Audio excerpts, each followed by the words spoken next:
So for evolutionary terms, you could imagine that they developed much lighter, more compact brains in some way that might nevertheless be relatively more efficient per gram of brain weight than ours are. So it's not a reliable guide. And then, it might be that animals with bigger bodies might need more brain just to control those bodies. Others have suggested counting neurons in the brain rather than just brain weight, or cortical neurons if beings have a cortex. But then if they don't have a cortex, is there some other part of the brain that functions a bit like the cortex?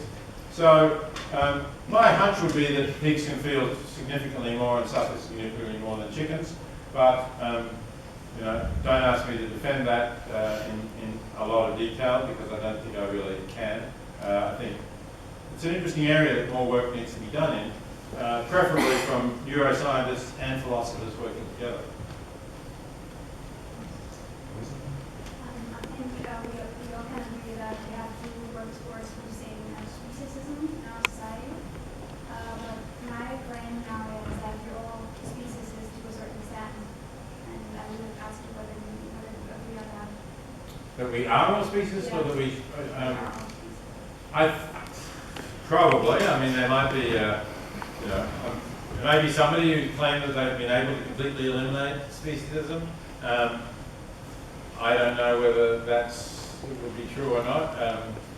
I think it's something that's very hard to eliminate, and after all, many of us might have to acknowledge that we still have some racist prejudices as well. Certainly, there's been quite a debate going on in the United States in the light of the dramatic videos about police shooting, that a lot of people would not have believed that police could apparently be that indifferent to taking the lives of African Americans, much more so than of their fellow whites. So yeah, it's hard to know that you've ever really eliminated some of these residual things that you may have always had.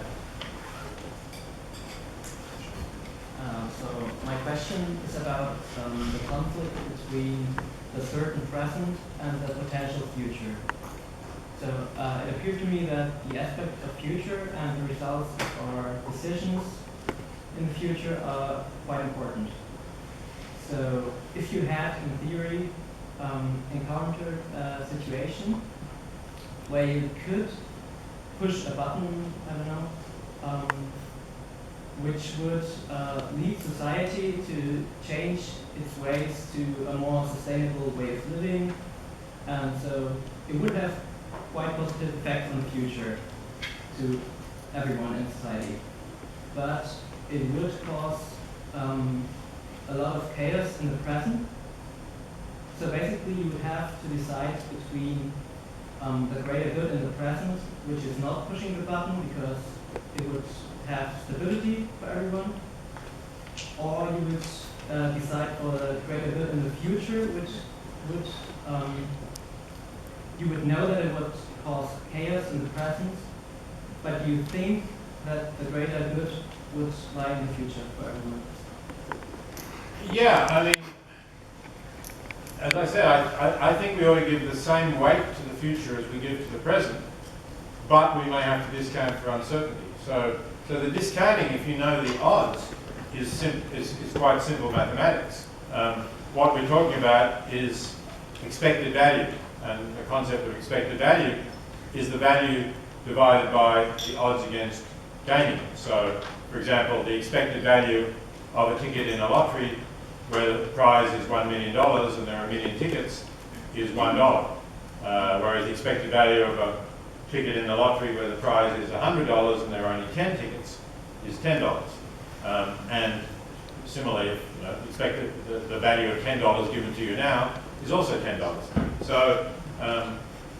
So if you know the odds and you know the size of the gain or the reduction in suffering, then I think it's just simple mathematics, and you ought not to be saying, yes, but in addition, the fact that this happens only in 50 or 100 years, the gain, whereas the suffering happens now, that's not relevant, except insofar as there's greater uncertainty about the future gain. So the assumption of the potential future would be more important for the decision than the certainty of the present. If the gain is greater and the odds against it are not sufficient to outweigh the extent to which the gain is greater. Yeah. It seems to me legitimate that for myself I make decisions to pursue goals in my life require reducing my pleasures or positive states of consciousness I can have. For instance, I can pursue goals that require to work long hours or reduce my free time, for instance. So if I want to fit that into your hedonistic utilitarianism, I have to expect that the pleasure of the satisfaction of reaching my goals outweighs the kind of suffering or that needs to reach this goal. But that may be simply an illusion. The satisfaction of this goal, how should we compare that to the kind of reduced happiness that I had in reaching the goal? How do you deal with that? So I'm not quite clear whether you're talking about a case where there is nothing else relevant except your own well-being. To make it simple. Okay, right. Because otherwise I would have said, well, it may be that by working hard you're improving the lives of others, and that would be a good thing to do. But if we're saying these goals of mine actually won't make any difference to the lives of anyone else, then I would say that either you're going to get more satisfaction by making sacrifices now, working harder now, assuming that is a sacrifice, you're not enjoying the work.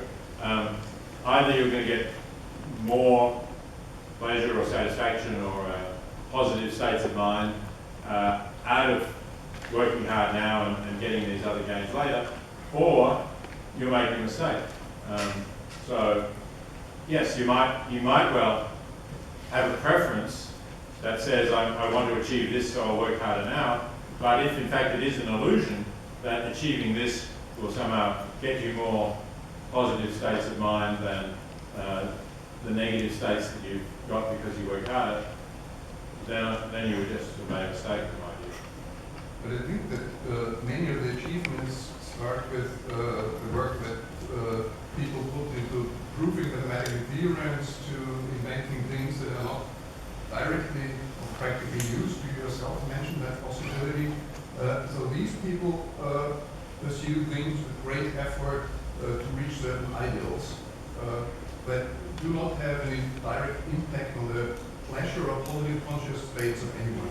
How can you pursue ideals of that kind, finding out whether this conjecture holds or not? This is hard work for many people, and there is no pleasure coming out from that. Otherwise, if you just not invented that doing all that kind of work is pleasurable. Well, I mean, in that case, it's certainly possible that some good consequences will come from it. Things that look as if they're just results in pure mathematics now have certainly in the past later been discovered to have very useful applications. So that's one possibility. Another possibility is that you may actually be enjoying your work, even though it's work. It may be what you want to do. And the third possibility, as I say, is that we're making a mistake. I mean, I think we do make mistakes of various kinds, like a bit like that, because we tend to be purposive beings. I think humans evolved to be beings with purposes because those purposes helped us to survive. And often, we have to spend most of our time gathering food or protecting ourselves against enemies or things of that sort. Now we live in a world where we can often do that in a very few hours, and we don't quite know what else to do with our time. So I think we do sometimes make mistakes about the allocation of our time. Some of those might be in order to earn more money, to spend more on the kinds of consumer goods that advertising tries to sell us. And I certainly think people make lots of mistakes in that direction. they work too hard because they think they're going to get more pleasure out of having the latest BMW, but in fact, you know, once they've got used to it after a month or so, it's no more fun to drive than the old one was.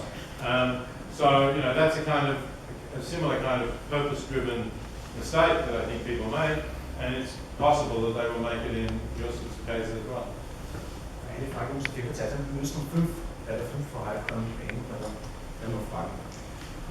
When we talked about the interactions with other people or animals, you talked about suffering or negative or positive state of consciousness. But now when it comes to killing, if I kill other human, like say I kill my mother-in-law, my girlfriend would get very sad and a lot of people would suffer.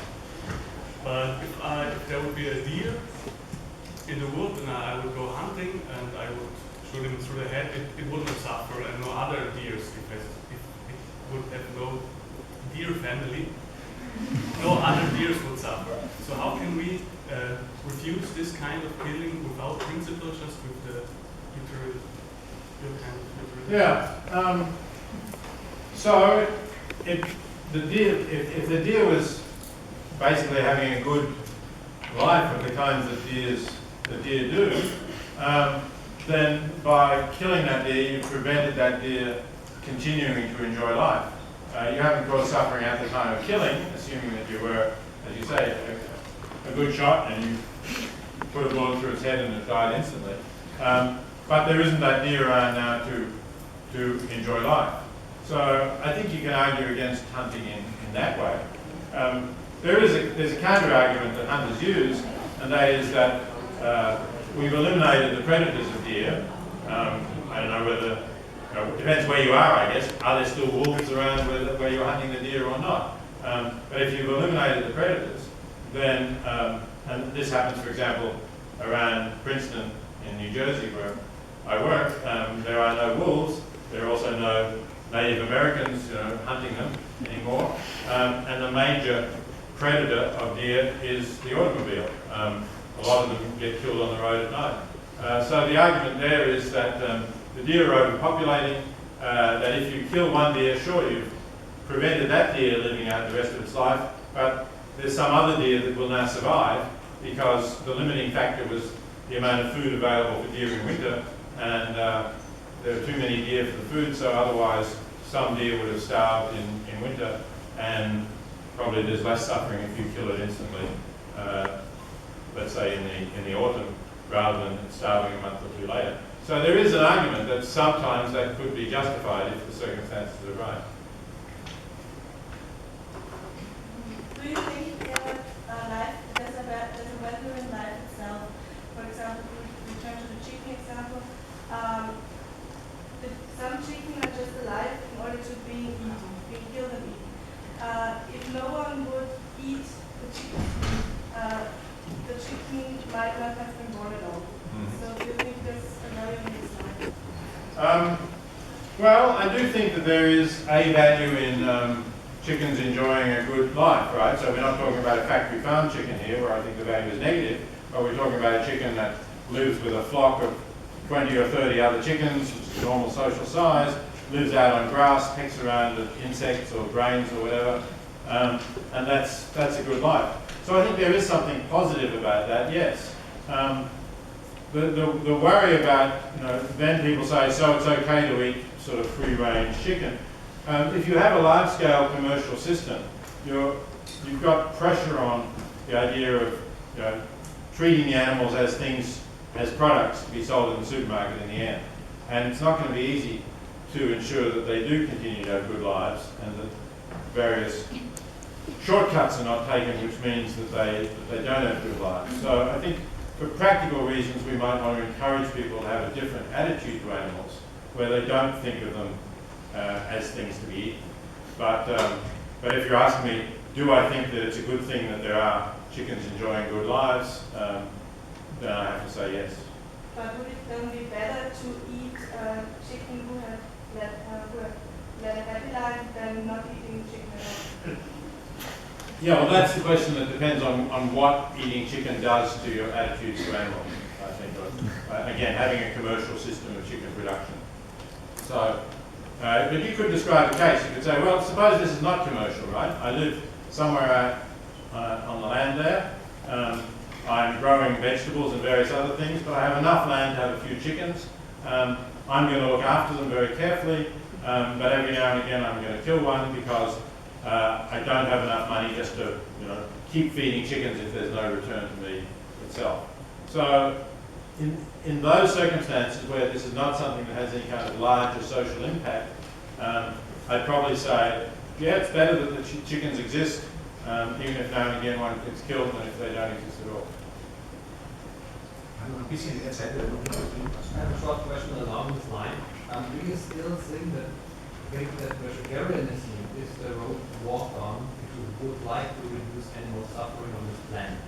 Since there are many people now arguing that vegetarianism is somehow corrupted by the industry. For example, you can go to McDonald's and your veggie burger and stuff like that. You will leave your money in a probably corrupt industry.